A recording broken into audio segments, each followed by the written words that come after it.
नेपालको stock market अहिले 2700 भन्दा माथि छ। अब मैले भिडियो बनाउन सुरु गर्दाखेरि फेरि यहाँ कतिलाई लाग्न सक्छ कि अब मार्केट बुल आउन लाग्यो अनि यो बजारमा झुल्क्यो अथवा यसले भिडियो बनाउन सुरु गर्यो भन्ने चाहिँ नसोच्नु होला। मैले मेरै आफ्नै व्यक्तिगत कारणले गर्दाखेरि मार्केट तलमाथि हुँदा पनि मैले चाहिँ जस भिडियो बनाउन सकिरहेको थिइनँ र अहिले अब आजको कुरा गर्दाखेरि चाहिँ बजार 8 अर्बको बजारमा 8 अर्बको कारोबार रकम झन्डै 8 अर्बको हैन र 2700 भन्दा माथि मार्केट क्लोज हुन सफल भयो हैन। अब यहाँनेर एनआरएन यो एनआरएन इन्फ्रास्ट्रक्चर यसको कुरा छ अनि एनआरआईसी नेपाल रिइन्स्योरेन्स कम्पनीको कुरा छ, एचआरएल हिमालयन रिइन्स्योरेन्स लिमिटेडको कुरा छ हैन।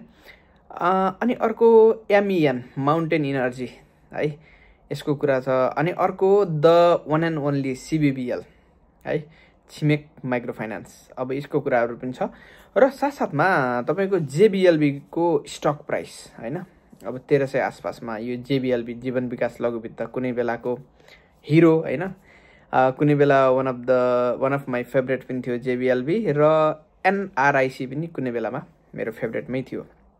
अनि अब यो जेबीएलबी को स्टक प्राइस अनि यसको बुक भ्यालुको कुरा अनि प्रमोटर शेयर होल्डिङको कुराहरू यी यावत कुराहरू। अब यहाँनेर मार्केट तपाईको अब नेपालको अहिलेको पछिल्लो अवस्थालाई हेर्दाखेरि तपाईको अलिकति अस्तव्यस्त जस्तै नै छ हैन। यतापट्टि राजाको कुराहरू हैन अनि केही आन्दोलनका कुराहरू तोडफोडका कुराहरू धेरै कुराहरू छन् र साथसाथमा अब यो अहिलेको सरकारको कुरा पनि छ अनि हाम्रो अर्थमन्त्रीज्यू विष्णु पौडेलको कुरा हैन। अब यी यावत कुराहरूले अबको बजार माथि नै जाने कुरा छ कि अथवा हैन कन्स्ट्यान्ट नै रहने हैन मार्केट तत्कालै तल त त्यस्तो धेरै नझर्ला हैन तपाईहरुले पनि आकलन गर्न सक्नुहुन्छ र अब मार्केट माथि जानको लागि केही कुराहरू त चाहियो हैन केही कुराहरूबाट त पोजिटिभ कुराहरू चाहियो र बजारमा मेन भनेको मार्केट माथि जानको लागि बजारमा पैसा आउनु पर्यो के हैन कमसेकम पनि 15-18 अर्ब पैसा बजारमा आउनु पर्यो जुन भनेको अहिलेको यो झन्डै 8 अर्बको कारोबारको चाहिँ डबल हो। डबल भन्दा पनि बढी आउनु पर्यो बजारमा पैसा है बल्ल बजार अलिकति माथि जाने भन्ने अलिकति ठुलो आधार हुन्छ भनेको अलि बढी ठुलो बुलाउने टाइपको हैन हुन्छ जस स्टिल अब अलिअलि स्टकहरू मसँग पनि छन् हैन तपाईहरुसँग तपाई त झन् अब मभन्दा धेरै एक्टिभली ट्रेडहरू पनि गरिराख्नु भएको होला अब इन्भेस्टमेन्टको लागि स्टकहरू पनि होला नि तपाईसँग है र अब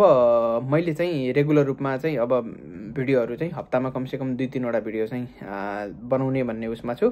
बीचमा म चाहिँ मार्केटबाट हराउनुमा मेरो आफ्नै एउटा व्यक्तिगत व्यस्तता कुरा त छँदै थियो र म चाहिँ पछिल्लो समयमा पछिल्लो केही महिना चाहिँ म टिकटकतिर अलिकति बढी एक्टिभ थिएँ है अनि टिकटकतिर पनि मैले चाहिँ भिडियोहरू बनाइराख्छु छु। तपाईहरु मेरो टिकटकमा पनि जोडिन सक्नुहुन्छ मैले लिंक पनि तल राखिदिने छु। मैले चाहिँ अब चाहिँ युट्युब टिकटकलाई चाहिँ मजाले सँगै लाने भन्ने उसमा छु। युट्युबमा चाहिँ मैले भिडियोहरू लिएर आइराख्ने छु। अब अहिले बढी कारोबार भएका स्टकहरू अब पछिल्लो समय अलि बढी चर्चामा रहेका स्टकहरू भनेको NRN infrastructure, NRIC Nepal reinsurance company, HRL हैन हिमालयन रिइन्स्योरेन्स, एमईएन हैन माउन्टेन इनर्जी, सीबीबीएल त त्यति धेरै नहोला चर्चामा तर पनि त्यो कहिले पनि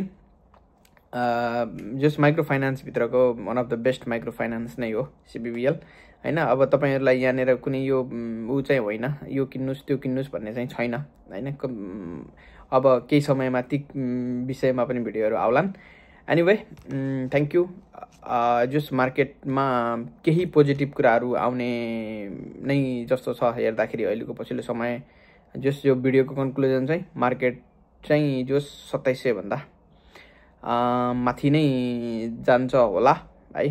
तत्काल त्यस्तो कुनै नेगेटिभ कुराहरू त छैनन् हैन पोजिटिभ कुराहरूले नै जस मार्केट माथि जान्छ जस्तो मलाई पर्सनली लाग्छ। Anyway thank you. मेरो यो युट्युब चाहिँ बीचमा डिएक्टिभेट जस्तो पनि भएको थियो त्यही भएर चाहिँ जस तपाईहरुको सपोर्टको खाँचो छ। Thank you so much. भिडियोलाई लाइक अनि नयाँ हुनुहुन्छ भने कृपया सब्स्क्राइब अनि कुनै एउटा कमेन्ट छोडिदिनु होला। Thank you.